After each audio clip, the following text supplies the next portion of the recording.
Guys, welcome back to Medical Coding with Blue. Today's episode is all about what to do when you have failed a medical billing and coding exam.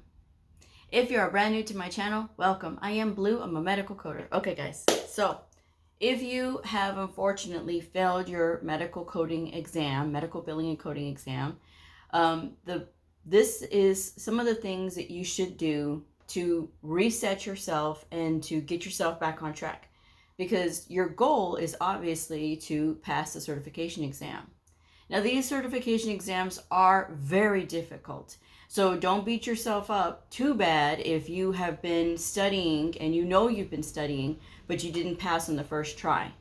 A lot of times, if you're going through a fast-paced medical coding program, they're just teaching you how to pass based on like, how can we do process of elimination and pass that way? That's not teaching competence, okay? And you should not be taking these exams until you are fully competent, all right? But if you have failed your exam, let's go back to the drawing board, right? Let's just take everything and start again. The first thing that I will tell you, though, is to get into the right frame of mind. You are going to pass this test.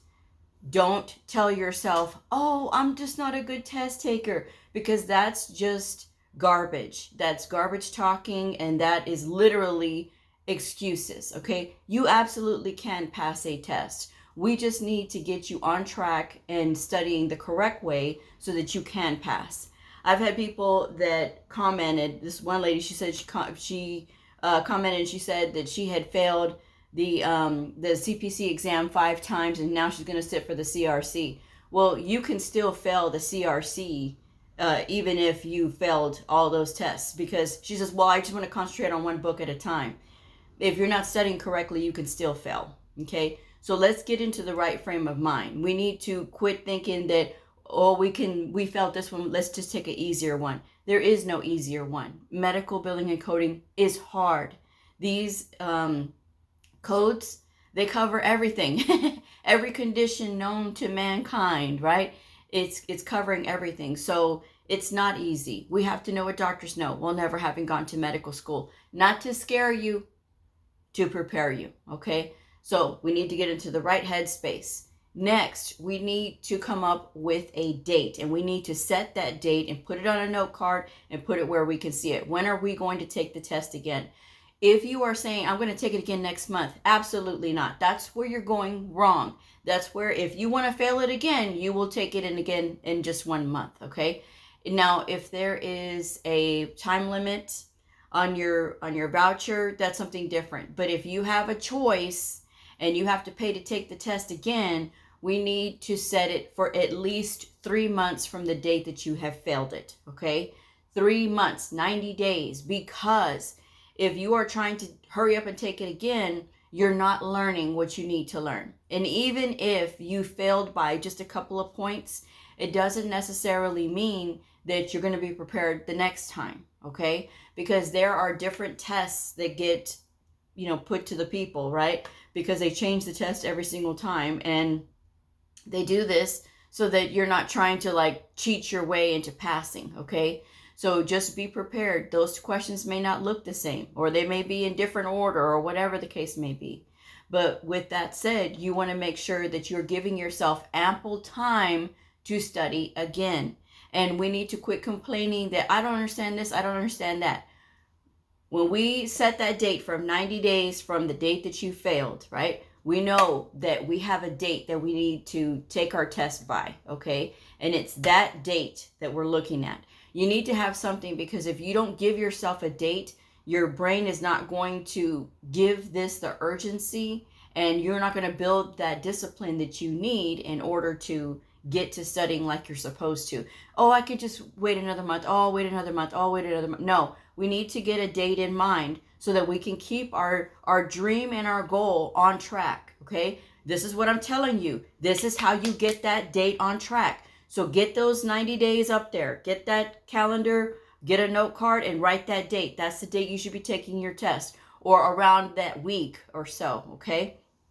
It will also give you time to save up the money in order to pay to take the test again if you have to pay. to take it again. And so that's the thing that you want to make sure that you're doing. You have the money for that, okay? And it really puts into your mind how serious this is, because you're having to put aside this money so that it doesn't impact you, and you're able to save it again. And so now that you've saved it, you know, okay, I don't want to have to spend this money again in order to take this test. I'm going to pass it this time, okay? So that's what we're going to do there. You are going to study 20 hours per week.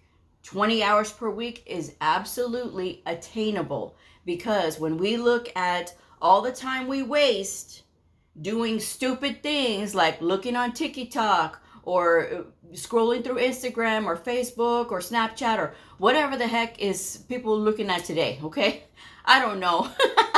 But I'm just saying, all that time you spend scrolling, you could be listening to something, you could be watching videos on YouTube. There's a lot of people who are studying for medical billing and coding and who do not understand medical terminology, anatomy, and pathophysiology. And that is a shame. It's a shame, because that's your language. That's what you're going to be working with every single day. So if you do not put the importance to learning that, you are going to continue to fail because you don't understand the language. So we need to start buckling down. When we think it's so fun to sit here and scroll, do mindless scrolling all day and all night, we could be using that time to be listening to something, either listening to the guidelines or watching videos on YouTube about medical terminology, anatomy, and pathophysiology. And all the channels that I have recommended in the past. Crash Course, you can find it on YouTube. Okay, all you have to do, Crash Course Anatomy and Physiology, and you will see a whole playlist of a bunch of videos. It is awesome. Hank and the gang are amazing. Okay, I love that channel. Anything and everything you could ever want to know. They have different subjects and they have playlists for everything. Okay, but that's your one-stop shop for listening to those things. There's a ton of other anatomy and physiology and medical terminology channels on YouTube. Make a choice, okay? Make a choice, but listen to it. Get that time in, okay? 30 minutes in the morning, 30 minutes at lunchtime, 30 minutes on your drive home. You could be using flashcards. You could be listening to something. You could be watching something. Depending on if you're sitting down and you're eating your lunch, you could be watching Crash Course while you're eating your lunch. That costs you nothing. It costs you absolutely nothing. So the excuses, again, are excuses. These are just excuses. I don't have time, or no, I have all this to do. No, you have 30 minutes to sit down and eat lunch. Everybody has 30 minutes for lunch. You could be watching something, and that time is putting that stuff in your head, okay? When you're driving, you could be listening to something. You could be listening to your phone. You could hook it up to the Bluetooth, and you could be listening to the guidelines. You could be listening to Crash Course. You could be listening to anything, HIPAA channels. And there's no specific HIPAA channel that I recommend because they're all saying the same thing. So pick one and go. Pick one and go. You listen to that 30 minutes in the morning, 30 minutes at lunchtime, 30 minutes on your drive home. You already have an hour and a half. And then because you have failed your medical coding exam, the bulk of all of these exams is the coding knowledge and skill. What does this mean? This means that you need to be working with your workbooks. The workbooks that I recommend are in the description box below. The ICD-10-CM and ICD-10-PCS Coding Handbook with the Answers by Nellie Leon Chizen. I recommend that if you are taking the CCS, the CCA, the CCSP, or the CPC. Even though it has ICD-10-PCS in it, you can skip those questions for ICD-10-PCS, which is your inpatient procedures. If it's not a part of your test, say, for example, you're taking the CCSP or the CPC, you can just do the ICD-10-CM questions in that book. That is the best book to learn from when it comes to learning ICD-10-CM and ICD-10-PCS. But as I said, if ICD-10-PCS is not on your exam, you can skip those questions. You absolutely can. And you can work through those scenarios. You come home from work, right? Wherever you're coming from, and you get the kids together, you do all these things, you study for 1 hour and you take a break after 1 hour. Because here's the thing, if you have been cramming, that's part of the problem. It's part of the reason why you failed, okay? Nobody passes these tests because they crammed. Nobody. Okay? So you need to begin with those workbooks, and you do 1 hour of that workbook, and then you get the CPC study guide and you work with that for that second hour. Why do I recommend the CPC study guide even if you're taking an AHEMA exam? Because the CPC study guide covers all of CPT coding. All CPT coding. So you need to practice looking up the codes. Now, these books are multiple choice, right? But I recommend that you cover up those multiple choices so that you could be actually looking up the codes. Right now is when you're studying for this exam. Right now, it is okay to be a little slow when you're looking at those things, because here's the trick, right? Y'all like tricks, right? So here's the trick. If you have been covering up the answers in these workbooks, and you've been looking up the whatever it is, whatever the codes are asking for, you're going to know right then and there, okay, I'm missing this one, or I missed the external cause codes, or I'm missing the O codes for mother, and when I'm coding for pregnancies. So those are the things that you're going to be able to spot right away. And that's where we can nail down where you really need to buckle down with the studies. But you're never going to know that if you keep practicing with the multiple choice. And another mistake that a lot of people who have failed these exams make is the fact that they're depending too much on the prep guides. Oh, I bought the CCS exam prep guide. I bought the CCA or the CCSP or the CPC prep guide. You know why those things don't work? Because here's the thing. People get a false sense of confidence because they go through those questions trying to memorize the answers. And then when they get into the test, they're like, oh my gosh, none of those questions were on the test. Yes, I have heard this before, okay? That's why I'm saying it. And so then the people are like, oh, what do I do? That's why you panic, because you're not studying properly. So again, if you're getting those two workbooks, you're using the Nelly book, the ICD-10-CM and ICD-10-PCS coding handbook with the answers, and then you're getting the CPC study guide, and you're doing this consistently in the evening for 20 hours, right? Because you got your hour and a half in the morning, you got your 2 hours at night, that's 3.5 hours you've done in one day. 3.5 hours you've done in one day. And then you do this for 5 days at 17.5 hours. Everybody has that. Everybody does. I don't care how busy you are, because you don't want to know what my schedule looks like, and I still manage to get that time in.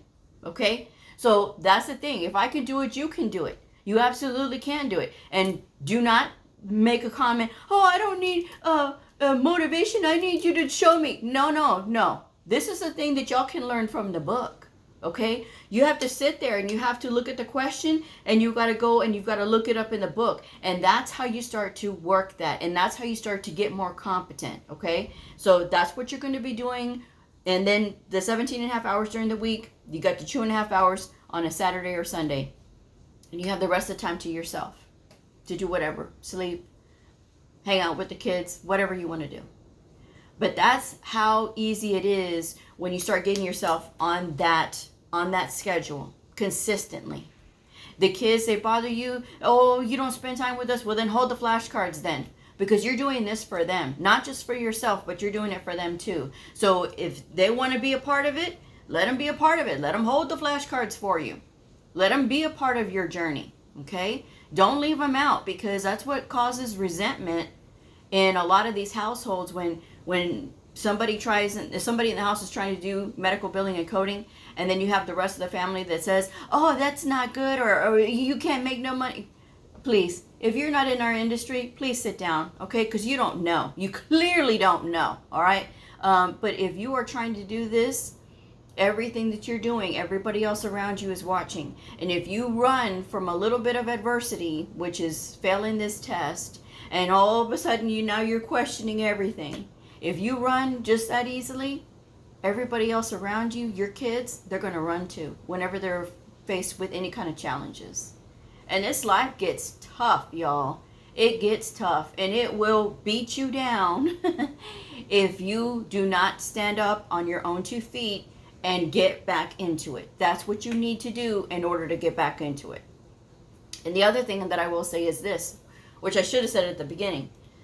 If your book is littered, and I say littered because that's exactly what it is, littered. If it is littered with tabs, because I can't do nothing about y'all having written in your book. I can't do nothing about that. Because to me, you don't have time. And you saw that, right? When you took your test, you have no time to read your notes. Finally, the thing that Blue says makes sense. Yes, I didn't have time to read my notes. Okay, but what you can do is make sure that your book is clean, which is take those stupid tabs off. And yeah, they are stupid, because if you are using your book like you're supposed to in studying, those tabs are going to get in your way. You saw that it didn't help you to pass that test, did it? It didn't, because you would have passed your test if you're so believing in these tabs, right? And you say, oh no, the tabs, I need them. Didn't help you to pass the test, did it? No. Why? What does it come down to? It comes down to knowledge and skill. And how do you get that? By not doing these things that, oh, I'm going to tab up my books to make it look like I'm really studying. No, absolutely not. You only get to that you are studying when you're cracking open these books and you're actually working through the books. That's when you really start to see the difference between being competent and being confident versus I'm going to try to guess my way through this test and then just be out there and they can train me. They will not train you. And again, for those that want to get smart, what about the electronic health record? They will train you on the electronic health record. Do they say we prefer that you have experience? Absolutely. They're always going to say that. But the thing about it is, when you are going in and you're getting trained or whatever, everybody uses a different electronic health record. And even the packages are different. So even Epic, you could have been working with Epic at one facility, and then at another facility they say, oh yes, we have Epic, but their package looks different because they have a bigger facility.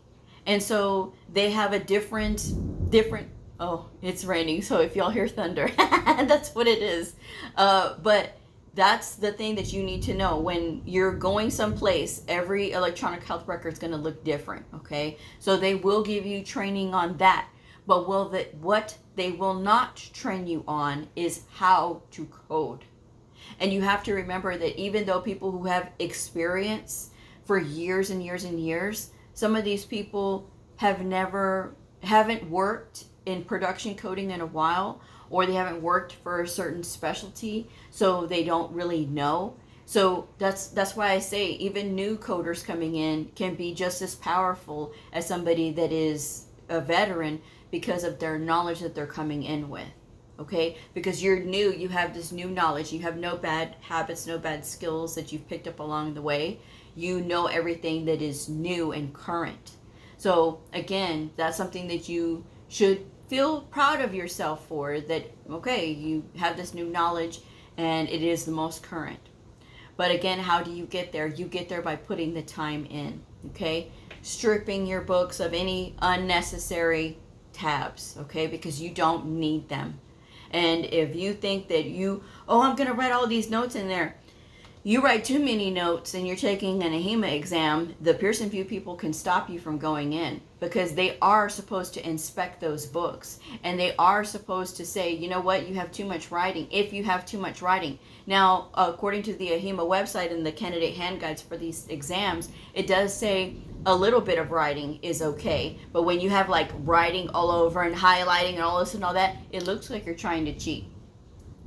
It does. So that's why you always want to respect these books and make sure that you're actually using them like they're supposed to be used. I have recommended this before, is that you take the time to actually look through the books, because people tend to panic when they get into those exam rooms and they forget where everything is. By familiarizing yourself with these books, literally opening them up and looking at all the pages, you don't have to read everything, but at least know where things are, then that's going to help you a lot more. Pay attention to your appendixes. Now, appendixes are fantastic because they have all of the extra supplemental information, all right? They've got anatomy plates and all kinds of good information that can help you. And so, but again, if you won't know that if you're not looking at your book. Okay? So set a date for 90 days from the date that you failed. Get yourself on a schedule for 20 hours per week. I do the study trackers. You can track your studies however you want to, as far as the hours and the time that you're putting in. But I do have a study tracker. It's in the description box below. You can email me to order it. It's just $5. But the thing is, it has like little bubbles. Think of like a money savings challenge, right? Every time you cross off a little bubble or box or whatever, that's the money that you're saving. Well, in this instance, it's the time. So I do 30 minutes and 60 minutes. So anytime that you've put that in, you can bubble it in. You hang that up so that you have a visual. It's holding you accountable, so that you can see I'm on track. I'm working with my studies like I'm supposed to, and I'm being diligent on this. Because saying to me that, oh, well, I just don't have the discipline. I've been getting those emails lately too. I don't have the discipline. I don't have the you're in the wrong field. There's literally no other way to tell you that you're in the wrong field, because you have to be disciplined. You have to be willing to put the time in so that you can learn. You know, I'm putting together the independent study syllabus, because I've been saying that I'm putting this together, and I am putting this together. It's very comprehensive, but I'm going down rabbit holes, and I catch myself going down a rabbit hole because there's so many things that you need to learn about, and there's so many things that you need to know. So I have to try to stop myself from going down these, like, you can just spiral and be like, okay, there's this, and then there's modifiers, and then there's E&M, and then there so I'm trying to keep it to where it's like you're staying on task, but it is very difficult. So again, having a way of keeping yourself accountable for your time that you're putting in, and then, you know, you're staying on task. If you're studying and something doesn't make sense to you, right? And just say, for instance, you're working through one of these word problems and you just getting stuck. You're like, oh my gosh, I don't know. Like Mohs procedures used to trip me up. Mohs, right? Don't ask me. I hated them for several years before, but now I get it. Now I can code them, and it's really not a big deal. But if I was to have this problem again and get stuck, you can go on sites like LinkedIn, where if you're networking with other medical coders, some of them will be more than happy to answer your question. You can post a question, right? You can ask for mentorship on LinkedIn and see, because there's people that will be happy to help you, and mentors will help you for free. Now, I already do this whole channel with almost 1,500 videos. I don't have time to be anybody's mentor. Trust me, all the things that you could have ever wanted to know about, you can find on my channel. You certainly can. There's a video on it, and there's a video on almost every topic. How to talk to providers, which doesn't hardly get any views. Let's see, what was the other one? How to handle feedback, which hardly got any views too. The E&M videos that I used to do in the past hardly got any videos, any views. So that's the thing that you guys need to be looking through the videos. When I get messages from people, oh, well, I just have a quick question. Can I call you? Absolutely not. Absolutely not. You will not call me. I do not do phone calls. If you want to book my time, then we do a session together. And again, that rate and contact is in the description box below. But you cannot sit here and ask me, oh, can I call you? No, I don't know you. I'm not giving you my phone number. You book a session with me, and that's how you get my time. Oh, well, it's just about AHIMA and AAPC. How many videos have I done about AHIMA and AAPC? And anything that you could have ever wanted to know about AHIMA or AAPC can be found on their website, period. So with that said,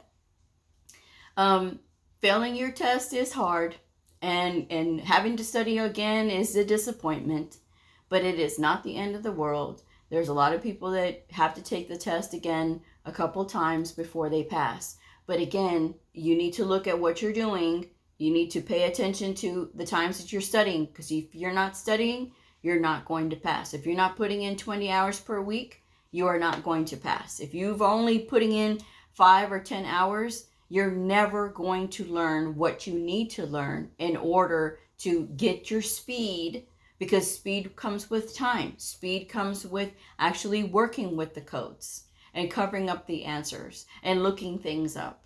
Okay? It's not going to be the most exciting all the time, but this is part of the learning process. And if you can't get on board with that, you're always going to be struggling. It is possible for anyone to make that transition from, oh, I don't know what to do, to being like, okay, a knowledgeable student. Because we're not taught how to be knowledgeable students unless you're listening to somebody like me who loves to study. Then you can see the difference in, okay, now I know how to study. You know, because back when I was studying for the CCS, you know what I did? I studied for a long time. I started to get tired after a while when I was studying, and I would look at the clock and I would see, man, it's been almost 2 hours I've been at this, and I started to get things wrong right at that 1 o'clock, right at that 1 hour mark, right? So that's when I started to learn, okay, I can't go past 1 hour. And it's true. And then I started looking up online. There's a lot of people that say, even medical students, lawyers, and everybody else, they say don't study for longer than an hour. Some say study for 50 minutes and then take a 10-minute break. I like that too. That's pretty good too, you know, but sometimes you get wrapped up in these in these scenarios and stuff. But that's just something that you ought to pay attention to. If your way did not work, try my way. Try taking the tabs off the books. Try putting in those 20 hours so that way you can get to where you need to get to, because that's the only way you're going to be more confident. Because any of this garbage, oh, I'm a nervous test taker, that's just garbage, because you didn't study enough. You didn't study sufficiently. Well, no one told me. Oh, I'm telling you now. I'm telling you now. I'm just saying. So with that said, I'm going to go ahead and wrap this one up. But best of luck to you, okay? And if you put in the time to do that, and you because again, the bulk of these exams is going to be the coding knowledge and skill. You do that. That's the important thing. If you remember that there's something on that exam that you know you were not familiar with, it is a simple Google search. Simple Google search. Look at articles that can kind of help you get that idea going in your head about what it is. So that way, okay, now I can understand that. I'm just saying. So with that said, now I'm going to wrap this one up. If this video helped you, please like, subscribe, and share, and I'll see y'all next time. Bye.